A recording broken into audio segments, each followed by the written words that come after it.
전반전 그 이해할 수 없는 판정이 나오기 전까지 한국은 일본 선수들을 압도하며 위협적인 찬스를 만들어내고 있었습니다. 모두가 심판의 단 한 번의 판정이 불러온 나비 효과입니다.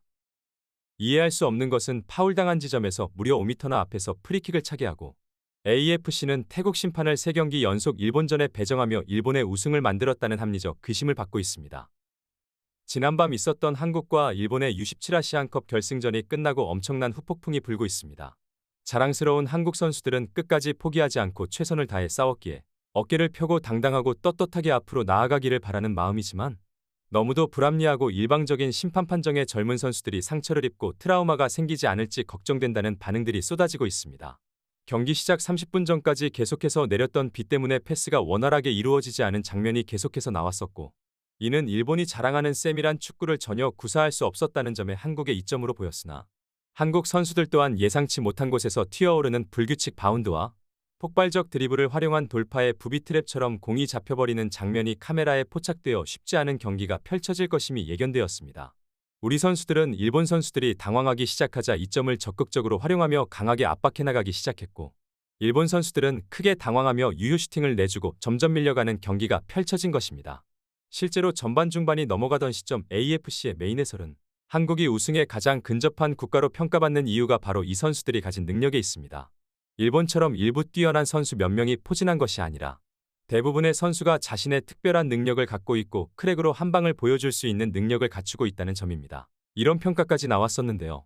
최고의 경기를 펼치고 있던 한국과 일본의 젊은 선수들의 플레이를 망친 것은 궂은 날씨도 홈 관중의 야유도 아닌 이해할 수 없는 판정으로 경기를 카오스로 몰고 간 태국인 심판에게 있습니다.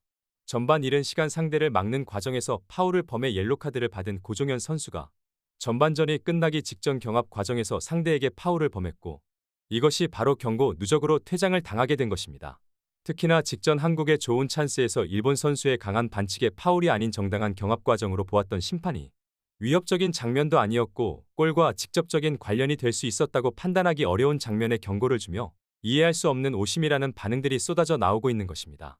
더욱 아쉬운 것은 이 과정에서 당초 파울을 당했던 지역보다 약 5m나 가까운 지점에서 프리킥을 차라는 어처구니 없는 판정을 내린 태국 심판이었는데요.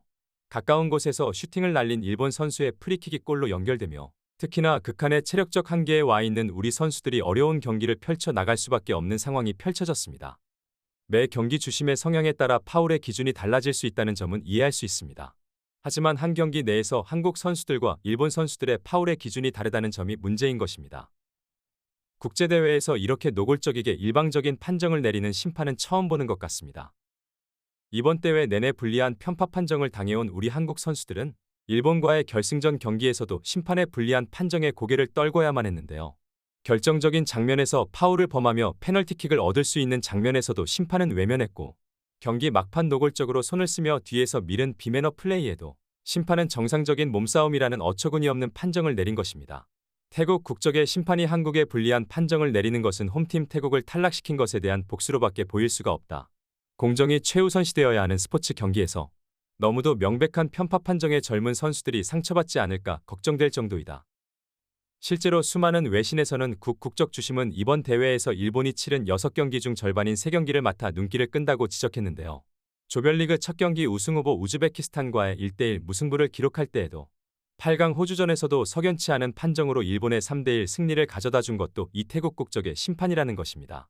특히나 후반 막판 페널티 지역에서 김명준이 상대 골키퍼에 걸려 넘어졌으나 페널티킥이 주어지지 않은 장면에는 외국 해설진들 또한 이해할 수 없다는 반응을 보였는데요.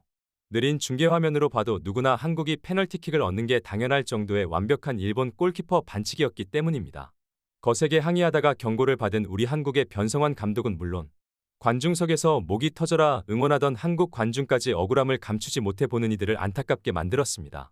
경기를 물 흐르듯 진행해 경기가 끝나는 시점 심판이 없었던 것과 같은 느낌을 받게 하는 것이 좋은 심판이지만 이번 경기를 본 모든 사람들은 태국 심판의 얼굴을 여러 차례 확인할 수밖에 없었다. 그는 이번 대회를 망친 최악의 심판으로 기록될 것이다. 이렇게 자신의 권력을 남용하며 피땀 흘려 훈련해온 선수들의 노력을 한순간 물거품으로 만드는 태국 심판을 퇴진시켜야 한다는 목소리가 계속해서 커지고 있는 상황입니다. 이뿐 아니라 이제는 평가전을 포함한 모든 대회에서 VAR을 도입해 이런 일방적인 심판 판정을 할 수 없도록 집단 판정 체제를 갖추어야 한다는 목소리까지 나오고 있는데요. 엄청난 후폭풍이 나오고 있는 가운데 관련 소식 계속해서 탑클래스에서 전해드리도록 하겠습니다. 구독, 좋아요 눌러주시면 영상 제작에 정말 큰 힘이 됩니다. 우리 자랑스러운 탑클래스 선수들 소식 전해드리는 탑클래스TV. 구독, 좋아요 눌러주시고 시청해주신 여러분이 오늘의 탑입니다. 진심으로 감사합니다.